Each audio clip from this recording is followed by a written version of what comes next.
श्री स्वामी समर्थ. नमस्कार मंडळी, मी सुप्रिया आपल्या सर्वांचे माझ्या या मराठी यूट्यूब चॅनलवर अगदी मनापासून स्वागत करते.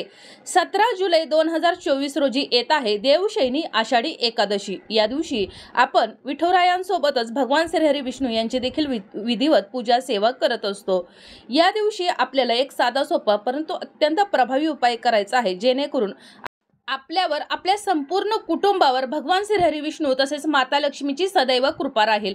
आपल्या सर्वांनाच माहीत आहे, पिंपळाच्या झाडामध्ये भगवान श्रीहरी विष्णू वास करत असतात आणि म्हणूनच आपल्याला या आषाढी एकादशीच्या दिवशी पिंपळाच्या झाडाला एक वस्तू अर्पण करायची आहे, जेणेकरून आपल्यावरील सर्व संकट, विघ्न, दारिद्र्य, बाधा दूर होऊन आपल्या सर्व इच्छा मनोकामना पूर्ण होतील. आता अशी कोणती वस्तू आहे जी आपल्याला पिंपळाच्या झाडाला अर्पण करायची आहे, त्याविषयीची माहिती जाणून घेण्याकरिता व्हिडिओ शेवटपर्यंत पहा.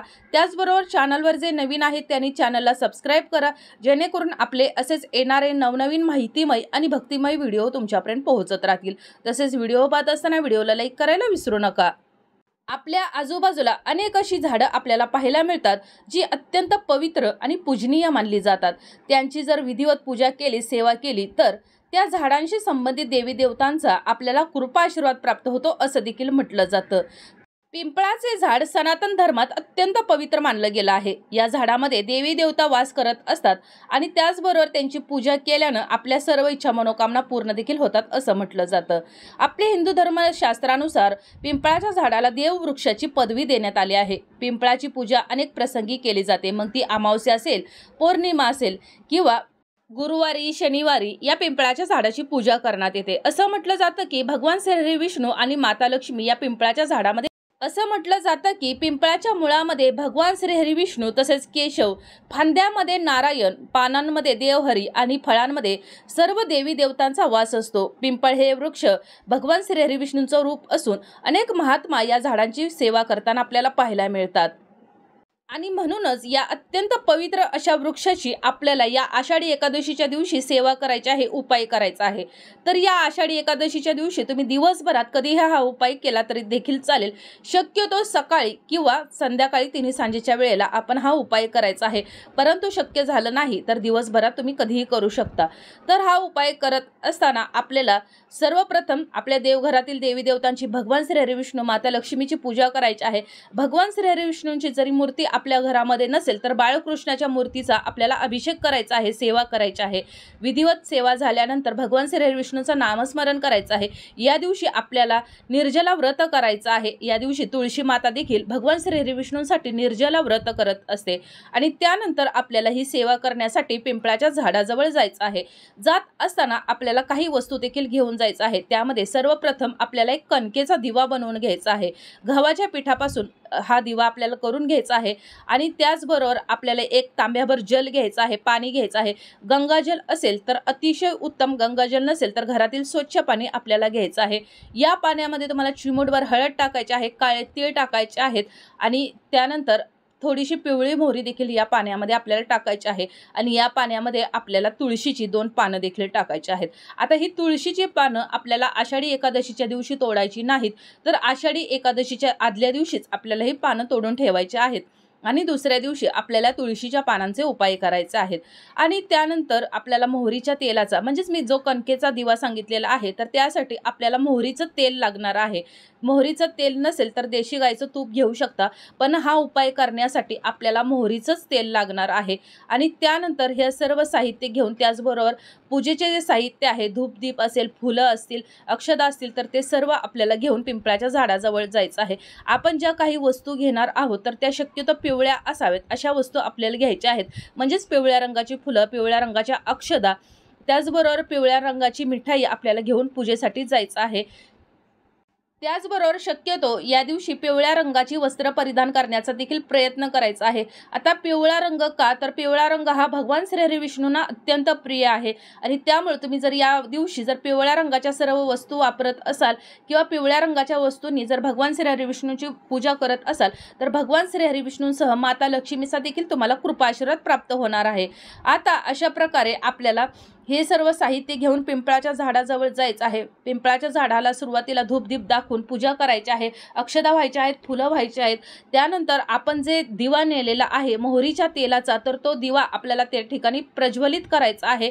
प्रज्वलित करत असताना किंवा पूजा करत असताना भगवान श्रीहरी विष्णूंचा, माता लक्ष्मीचा आपल्याला नामस्मरण करायचं आहे। त्याचबरोबर या दिव्यामध्ये तुम्हाला चिमूटभर पिवळी मोहरी आणि 2 लवंगा आणि 2 भीमसेनी कापराच्या वड्या टाकायच्या आहेत आणि पिंपळाच्या झाडाच्या मुळाशी, झाडाला इजा होणार नाही अशा प्रकारे हा दिवा आपल्याला प्रज्वलित करायचा आहे।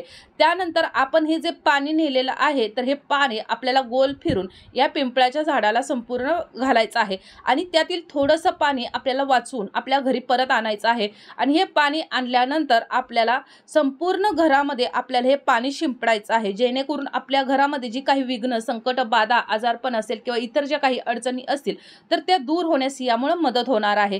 त्यानंतर पिंपळाच्या झाडाला 11 प्रदक्षिणा घालायच्या आहेत। भगवान श्रीहरी चा नाम जप करायचा आहे। ओम नमो भगवते वासुदेवाय नमः या भगवान श्रीहरी विष्णूच्या बीजमंत्राचा जप करायचा आहे आणि त्यानंतर माता लक्ष्मीचं नामस्मरण करायचं आहे। आपल्या कुटुंबावरील सर्व संकट, विघ्न, बाधा दूर करण्यासाठी आपल्याला भगवान श्रीहरी विष्णूंना, माता लक्ष्मीला प्रार्थना करायची आहे। अशा प्रकारे तुम्ही ही सेवा करायची आहे।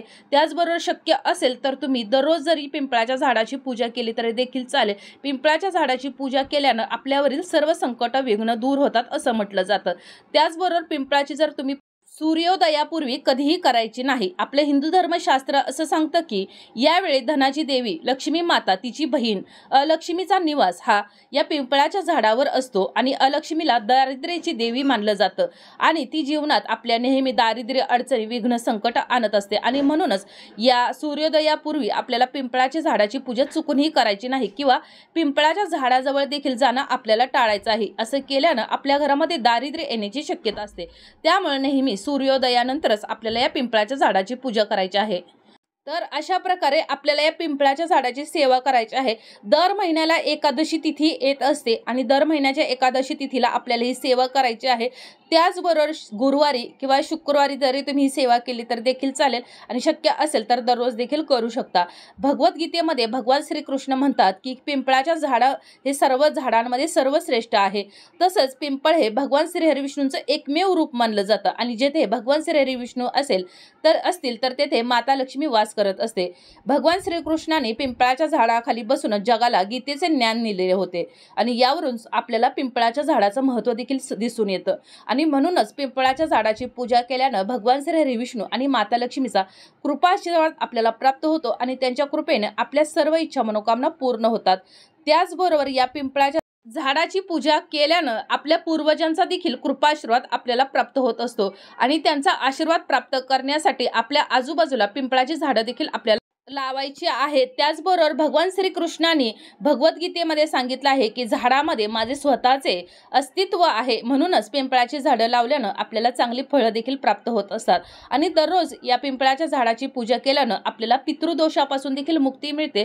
त्याचबरोबर आपल्यावरील सर्व संकट, विघ्न, बाधा देखील दूर होतात। त्याचबरोबर घरामध्ये जर एखादी आजारी व्यक्ती असेल किंवा जर मुलांसंबंधित काही जर दोष असतील, अडचणी असतील तर त्यांनी शनिवारी या पिंपळाच्या झाडाखाली मोहरीचा दिवा हा अवश्य लावायचा आहे। तर अशा प्रकारे आपल्याला ही सेवा करायची आहे। तर अशा प्रकारे आपल्याची ही माहिती, आजचा हा व्हिडिओ इथंच थांबवते। ही माहिती, हा व्हिडिओ तुम्हाला कसा वाटला कमेंट करून जरूर कळवा। माहिती जर आवडली असेल तर व्हिडिओला लाईक करा, चॅनलला सबस्क्राईब करा आणि हा व्हिडिओ जास्तीत जास्त शेअर करा। धन्यवाद।